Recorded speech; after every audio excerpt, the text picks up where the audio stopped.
Hi, ഞാൻ Devika Nambiar. Milestone മേക്കേഴ്സിൻ്റെ what's in my bag സെഗ്മെൻറ്റിലാണ് ഞാനിപ്പോൾ ഇരിക്കുന്നത്. അപ്പോൾ ഇവരെൻ്റെ അടുത്ത് പറഞ്ഞു ബാഗ് ഒന്നും തുറന്ന് നോക്കരുത്, നേരെ കാറിൽ നിന്ന് എടുത്തിട്ട് വരാനാണ് പറഞ്ഞത്. അപ്പോൾ ഞാൻ അങ്ങനെ എടുത്തിട്ട് വന്നു. ഇപ്പം 2-3 ബാഗ്സ് ഉള്ളത് കാരണം ഇതെൻ്റെ കാറിൽ സ്ഥിരം വയ്ക്കുന്ന ഒരു ബാഗാണ്. എന്തെങ്കിലും അത്യാവശ്യ സാധനങ്ങളുണ്ടെങ്കിൽ മാത്രം, പിന്നെ കുറേ സാധനങ്ങൾ ഡംപ് ചെയ്യുന്നതൊക്കെ ഇതിലാണ്. അപ്പം എൻ്റെ വാലറ്റ് ഉണ്ടെന്ന് എനിക്കറിയാം. അതെ, എടുത്തപ്പോൾ തന്നെ ആദ്യം അതാ വന്നത്. എൻ്റെ ഒരു വാലറ്റാണ്, എനിക്ക് ഭയങ്കര ഇഷ്ടമുള്ളതാണ്. കുറച്ച് പൈസയുണ്ട്, കാർഡുണ്ട്, ID ഉണ്ട്, അത്ര തന്നെ ഉള്ളൂ ഇതിൽ.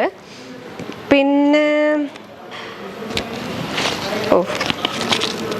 ഇതൊന്നുമില്ല, എൻ്റെ കാർഡ് ഇതുവരെ എനിക്ക് മാറ്റാൻ പറ്റിയിട്ടില്ല. വീട്ടിൽ നിന്ന് വരുമ്പം എപ്പോഴും നാട്ടിൽ പോകുമ്പോൾ ഓരോന്നും എടുത്തിട്ട് വരും, അത് ഇതിൻ്റെ ഉള്ളിൽ വെക്കും, മറന്നു പോവും. പിന്നെ എൻ്റെ അടുത്തൊരു വിഷ്ണു സഹസ്രനാമത്തിൻ്റെ ഒരു ബുക്കുണ്ട്, സ്ഥിരം കൊണ്ടു നടക്കുന്ന ഇതുണ്ട്. പിന്നെ നമ്മളെപ്പോഴും വേണ്ട ഇത് വേണം എന്ന് പറഞ്ഞിട്ട് മാസ്ക് കൊണ്ട് നടക്കും. കാരണം ലിപ്സ്റ്റിക് ഒക്കെ ഇട്ട് പോകുന്നതുകൊണ്ടേ ഒരു മാസ്ക് ഇട്ട് കഴിഞ്ഞാൽ അപ്പം തന്നെ ലിപ്സ്റ്റിക് ആവും. അപ്പോൾ അത് കാരണം മാസ്ക് കുറച്ചിട്ട് നടക്കും, ടിഷ്യൂ കൊണ്ട് നടക്കും.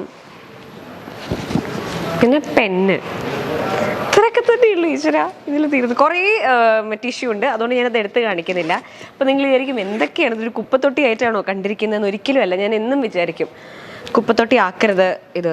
എന്തിനപ്പം എനിക്ക് ജലദോഷമായിരുന്നു, അപ്പം എൻ്റെ ടിഷ്യൂ തീരാനാണെങ്കിൽ ഉള്ളതാണ് ഞാൻ ടവലെടുത്ത് വെച്ചത്. ഒന്നും വിചാരിക്കരുത്, ടിഷ്യൂ മൊത്തം തീർന്നു പോവാ. പിന്നെ അടുത്തെന്താ, എനിക്കെന്നെ നാണക്കേട്. ഫോൺ, എൻ്റെ ബാഗ് നോക്കുമ്പോൾ എനിക്കെന്നെ സങ്കടം. ഇതിപ്പോൾ എന്താ സാധനം, കിസ്നെയാണ്. ഓക്കെ, ഇതെൻ്റെ മോതിരത്തിൻ്റെയാണ്. അപ്പോൾ ഡയമണ്ടിന് കാർഡ് വേണമല്ലോ, അപ്പം അത് കാരണം അമ്മ തന്നു വിട്ടത്. അമ്മ എനിക്ക് ഗിഫ്റ്റായിട്ട് വാങ്ങിച്ചു തന്നായിരുന്നു. അപ്പോൾ എന്തോ ഒരു പ്രശ്നം ഞാൻ ഈ മോതിരത്തിന് പറഞ്ഞപ്പം എനിക്ക് തന്നു വിട്ടതാണ് ആ ജ്വല്ലറിയിൽ പോകാൻ വേണ്ടിയിട്ട്. അപ്പോൾ അതുണ്ട്. ഞാൻ പറഞ്ഞില്ലേ ഒന്നും മാറ്റിവെക്കാറില്ല ഇതിൻ്റെ അകത്തുനിന്ന്. പാഡ്, ഇത് ബാങ്കിൻ്റെ ബുക്ക്, ഇതൊക്കെ ഞാൻ തിരിച്ചെടുത്ത് വെക്കാൻ മറന്നതാണ്. ഒരു 6 മാസമായിട്ട്, എൻ്റെ കല്യാണം കഴിഞ്ഞിട്ട് എത്ര മാസമായി, 5 മാസം, സോറി 5 മാസമായിട്ട് ഇതൊക്കെ എൻ്റെ ബാഗിലുള്ളതാണ്. എന്നും ഞാൻ വിചാരിക്കും ഈ മാസ്ക് ഇതേമാതിരി ഒരു സാരിക്ക് അവരെനിക്ക് അടിച്ചു തന്നതാണ്. ഇത് ഞാൻ എന്നും ഇട്ട് തിരിച്ചതിൽ വെച്ചതാണ്, മറന്നു. ഇന്നിപ്പോൾ ഈ കാരണം കണ്ടപ്പോഴത്തേക്കും എടുത്തു. ഇത് റോൾ ഓൺ, ഈ സ്നാന എന്ന് പറഞ്ഞിട്ടുള്ളവരെ പ്രോഡക്റ്റ്സ് എനിക്ക് ഭയങ്കര ഇഷ്ടമാണ്. അപ്പോൾ അവരെനിക്ക് ടെസ്റ്റ് ചെയ്യാൻ വേണ്ടി തന്നതിൽ ഒന്നതായിരുന്നു. അപ്പോൾ ഞാൻ മറന്നു പോകരുത് എന്ന് വെച്ചിട്ട് ഞാൻ എൻ്റെ ബാഗിൽ എടുത്ത് വയ്ക്കുന്ന ഒരു റോൾ ഓൺ ആണ് കേട്ടോ, സ്നാനയുടെ. നല്ല സാധനം. പിന്നെ എൻ്റെ ക്രീമൊക്കെ ഇപ്പം വേറെ ബാഗിലോട്ട് ഞാൻ വെച്ചു, അപ്പോൾ ഇതിനകത്ത് അതില്ല. പിന്നെ പെന്നൊക്കെ തന്നെയുള്ളൂ. പിന്നെ എൻ്റെ ഒരു ബ്രഷ് ഉണ്ട്. അത് പതിച്ചോ ദേവിക? പിന്നെ മൊത്തം എന്താ, ക്ലിപ്പ്. ഇതെന്താ കാര്യം വെച്ച് കഴിഞ്ഞാൽ നമ്മൾ ഓരോ ദിവസം ഓരോ ഡ്രസ്സല്ലേ ഇടുക. അപ്പോൾ ഇതിൻ്റെ ഉള്ളിൽ കൈയിട്ട് കഴിഞ്ഞാൽ പലതരത്തിലുള്ള ക്ലിപ്പുകൾ, ഇത്രയൊക്കെ തന്നെയുള്ളൂ. ഇതാ ക്ലിപ്പുകളുടെ കുറച്ച് കളക്ഷൻ ഉണ്ട് ഈ ഒരു ബാഗിനകത്ത്. ഇതൊരു ലിപ് ബാം,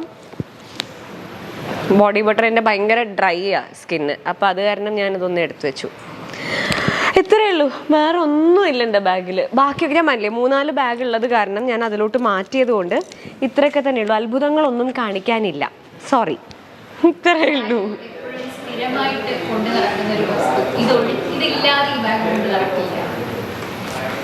വാലറ്റ്, ഇത്രയേ ഉള്ളൂ.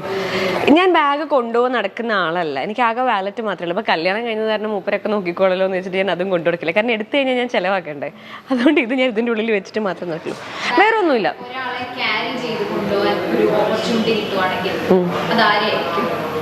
ബാഗിലോ ഇങ്ങനെയൊക്കെ ചോദിക്കോ? ബാഗിലൊരാളെ ക്യാരി ചെയ്ത് ഒരു വ്യക്തിയാണോ ചോദിക്കുന്നത്? Of course, മാഷിന്. വേറെ ഭാഗം സത്യം വേറെ നമുക്ക് നിവൃത്തിയില്ലല്ലോ, വേറെ ആരെ പേരും പറയാൻ പറ്റില്ല, അതുകൊണ്ട് മാഷ്. ഇനി ഉണ്ടോ ചില ചോദ്യങ്ങളും? ഇല്ല, താങ്ക് യു. അപ്പൊ ഇത്രയൊക്കെ ഉള്ളൂ എൻ്റെ ഇതിൽ. അയ്യോ, താങ്ക് യു. വിജയ് മാധവ് എന്ന ഗായകനും ദീപിക നമ്പ്യാർ എന്ന നടിയും ഇപ്പോൾ യൂട്യൂബ് വ്ലോഗേഴ്സ് എന്ന നിലയിലാണ് അറിയപ്പെടുന്നത്. വിവാഹത്തിന് ശേഷം എല്ലാ വിശേഷങ്ങളും ഇരുവരും തങ്ങളുടെ യൂട്യൂബ് ചാനലിലൂടെ പങ്കുവയ്ക്കാറുമുണ്ട്. ഏറ്റവും ഒടുവിൽ 2ാമത്തെ കുഞ്ഞിന് പേരിട്ടതും അത് വലിയ ചർച്ചയായതും അതിന് വിശദീകരണവുമായി ഇരുവരും വന്നതും എല്ലാം ശ്രദ്ധേയമായിരുന്നു. ആദ്യത്തെ കുട്ടി ആൺകുട്ടിയാണ്, ആത്മജ എന്നാണ് മകന്റെ പേര്. 2ാമത് പിറന്ന പെൺകുഞ്ഞിന് ഓം പരമാത്മ എന്നാണ് പേരിട്ടിരിക്കുന്നത്. അതിന്റെ പേരിലായിരുന്നു വിമർശനം. ആ പേരിടാനുണ്ടായ സാഹചര്യത്തെക്കുറിച്ചും തങ്ങൾ അത് രണ്ടുപേരും അംഗീകരിക്കുന്നതിനെ കുറിച്ചും വിശദീകരിച്ചുകൊണ്ട് അതുമായി ബന്ധപ്പെട്ട വിമർശനങ്ങളെല്ലാം വിജയ് മാധവും ദേവികയും അവസാനിപ്പിച്ചതാണ്. അതിനുശേഷം കുഞ്ഞിന്റെ ഫേസ് റിവീലിംഗ് വീഡിയോയുമായി ഇരുവരും എത്തിയിരുന്നു. 28 കെട്ടിന് മുഖം എല്ലാവരെയും കാണിക്കാമെന്നാണ് കരുതിയിരുന്നത്.